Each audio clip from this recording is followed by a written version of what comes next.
राधे राधे सभी को। आशा करती हूँ श्री जी की कृपा सब पर बनी होगी।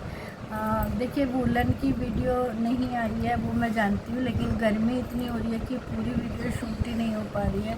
साथ में समर्स की सेवा भी है, वो भी कंप्लीट करनी होती है, तो वो भी मैं जल्दी ही डालूँगी।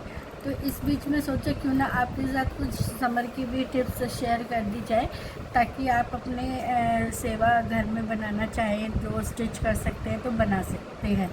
तो ये देखिए, कॉटन का फैब्रिक है मेरे पास, जिसकी मैं सेवा जिसकी मुझे भेजनी है। फाइनल लुक कैसा आएगा जब मैं बना दूँगी तो आपके साथ शेयर करूँगी, और स्टिचिंग की भी कुछ टिप्स मैं शेयर करूँगी। वैसे तो कलिया वाली ड्रेस बहुत सारे लोगों ने चैनल पे डाल रखी है, और बहुत सारे लोग बनाना भी सिखा रहे हैं, लेकिन पर्सनली मुझे जो समर्स की ड्रेस होती हैं उसमें जो है बुकरम का, या नॉर्मली वैसे भी कली वाली ड्रेस में जो बुकरम पेस्टिंग होती है उसका यूज़ करना कम पसंद है, क्योंकि मुझे ऐसा फ़ील होता है कि ठाकुर जी को वो चुभता ना हो।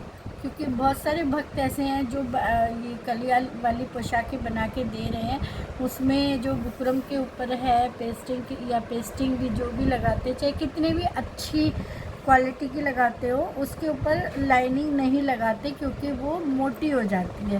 फैब्रिक भी कई बार हमारा मोटा होता है और पेस्टिंग भी मोटी हो जाती है, तो वो लोग जो है उसके ऊपर लाइनिंग नहीं लगाते। तो समर्स के लिए मैं एक सॉल्यूशन लेके आई हूँ, क्योंकि ये चीज़ जो है ना धुलने के बाद सॉफ्ट हो जाती है, और लुक भी ऐसा ही आता है जैसा हम चाहते हैं। तो मैंने ये एक फ्यूज़ वो आता है फ्यूज़ पेस्टिंग, ये बहुत इसको पेपर फ्यूज़ भी कहते हैं। जैसे कि आपने बहुत सारी जो हम मार्केट से सूट वगैरह लाते हैं जिस पे एम्ब्रॉयडरी वगैरह होती है, आपने देखा होगा, तो वो एम्ब्रॉयडरी के नीचे इस तरह की पेपर फ्यूज़ लगा के रखते हैं। तो ये आप अगर वॉश नहीं करेंगे तो एज़ इट इज़ रहेगी, पोशाक को वॉश करेंगे तो ये इजीली निकल जाती है। तो ये वाली फ्यूज़ मैं यूज़ करने वाली हूँ समर्स कलेक्शन के लिए, अगर कली का लुक चाहिए आपको तो ये देखिए, मैंने इस तरह से ये पेपर फ्यूज़, ये भी इजीली आयरन से पेस्ट हो जाती है। ये वाली पेपर फ्यूज़ पेस्ट करी है अपने कॉटन फैब्रिक पे। कुछ कलियाँ मैं काट चुकी हूँ, ये भी मेरी 12 इंच की सेवा जारी है। तो ये कुछ कलियाँ मैं काट चुकी हूँ 8 इंच की, और कुछ कलियाँ मैं काटूँगी तो वो मैं आपको बता देती हूँ कि मैं कितना मेजरमेंट लेती हूँ और कैसे लेती हूँ। वैसे तो नॉर्मली बाकी ये है कि अगर आपको ज़्यादा कली लगानी है तो आप मतलब अगर ज़्यादा कली लगानी है तो ये मेरी तरह मेजरमेंट ले सकते हैं जैसे मैं लेती हूँ, और अगर कम कली लगानी है तो वो भी मैं बता दूँगी कैसे करनी है। तो मैं डायरेक्ट क्लॉथ पे ही कट करके बताऊँगी कि कैसे कट करनी है। बाकी आप अपने साइज़ की कली चाहें तो किसी मोटे पेपर पे या गत्ते पे एक कली काट कर रख सकते हैं। तो चलिए देखते हैं कैसे काटनी है। वीडियो लंबी हो जाए तो प्लीज़ स्किप मत कीजिए, स्टेप बाय स्टेप देखिए और इजीली आपको पता चल जाएगा कैसे बनानी है। तो ये देखिए, क्योंकि मैं ज़्यादा कली लगाती हूँ, मुझे ज़्यादा कली पसंद है, तो मैं इसीलिए नीचे से जो है 3 इंच पर लेती हूँ। अगर आपको कम कली लगानी है तो आप 3.5 भी ले सकते हैं, नीचे से 4 भी ले सकते हैं। तो 3 इंच यहाँ से लेंगे और 3 इंच यहाँ से लेंगे, और बहुत इजीली ये कलियाँ कट जाती हैं। जैसे कि मैंने आपको पहले भी बताया कि बहुत सारे भक्तों ने, बहुत सारे यूट्यूबर्स ने ये चीज़ें सिखा रखी हैं, तो वही चीज़ अगर रिपीटली सिखाई जाए तो कोई वो नहीं होता है। लेकिन फिर भी मैं आपको बता दे रही हूँ कि मैं पर्सनली कैसे काटती हूँ, क्योंकि ज़्यादा कली लगाती हूँ।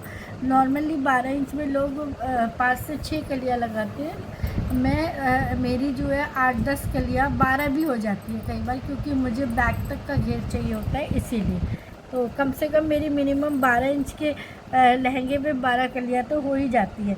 इसके बाद एक तरफ से देखिए 3 इंच दोनों तरफ से हमने मेजर कर लिया है। इसके बाद हाफ इंच बीच में से, यानी कि 1.5 इंच पे माप कर लिया है, और हाफ इंच इधर से और हाफ इंच इधर से। और आप इसको भी कम कर सकते हैं। देखिए, ये मैंने 1 इंच लिया है। अगर आपको वही बात है कि ज़्यादा कली लगानी है तो ऑब्वियसली बात है कमर का भी माप हमें उसी हिसाब से लेना होगा, क्योंकि 12 इंच की कमर हमारे श्री जी की 8 इंच, तो 8 जो 12 इंच की राधा रानी है उनकी कमर हमारी मैक्सिमम 8 या 8.5 इंच होती है, इससे बड़ी नहीं होती। तो 8 इंच भी बड़ी हो जाती है। वैसे तो 7 साढ़े 7 ही आती है, लेकिन हाफ इंच हम एक्स्ट्रा लेके चलते हैं ताकि जो हम बांधते हैं डोरी उससे इजीली बैक से कवर हो जाए और श्री जी की जो है कहीं से भी कुछ हमें दिखे ना।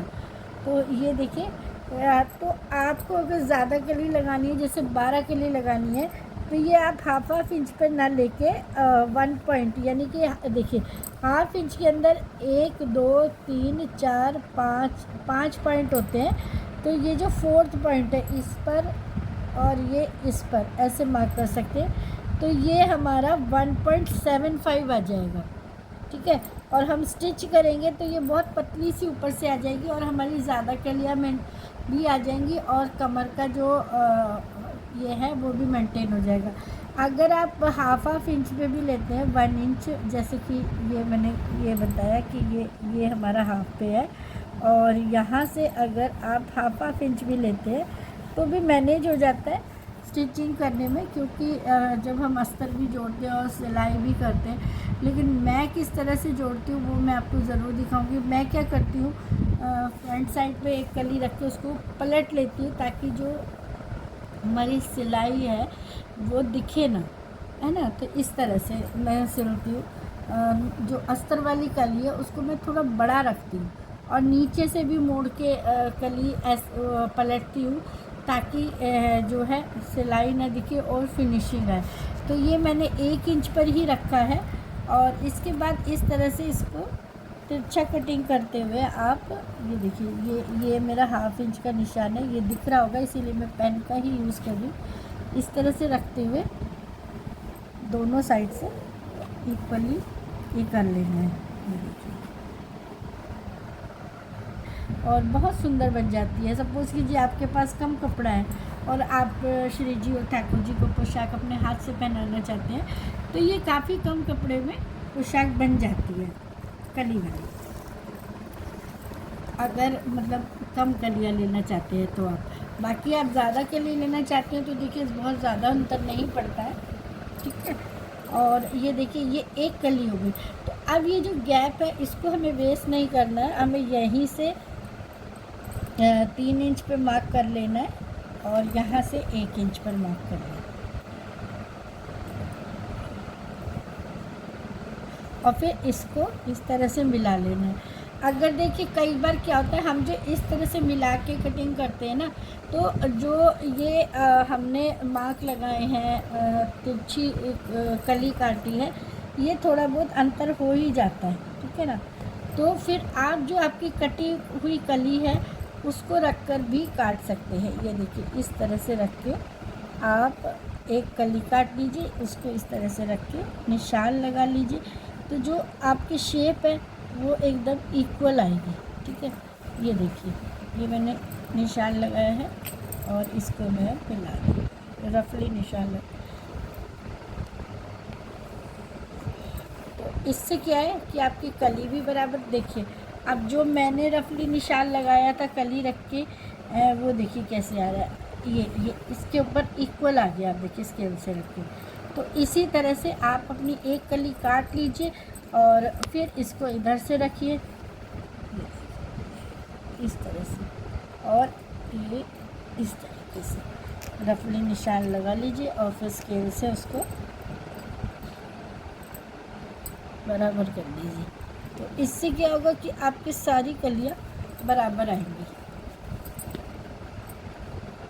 देखिए बस इस चीज़ का ध्यान रखिएगा कि ऊपर जो भी आपका कमर की तरफ है वहाँ पर आपका जो है 1 इंच ही हो, 1 इंच से ज़्यादा ना हो, क्योंकि कई बार क्या होता है ना, ज़्यादा हो जाता है तो फिर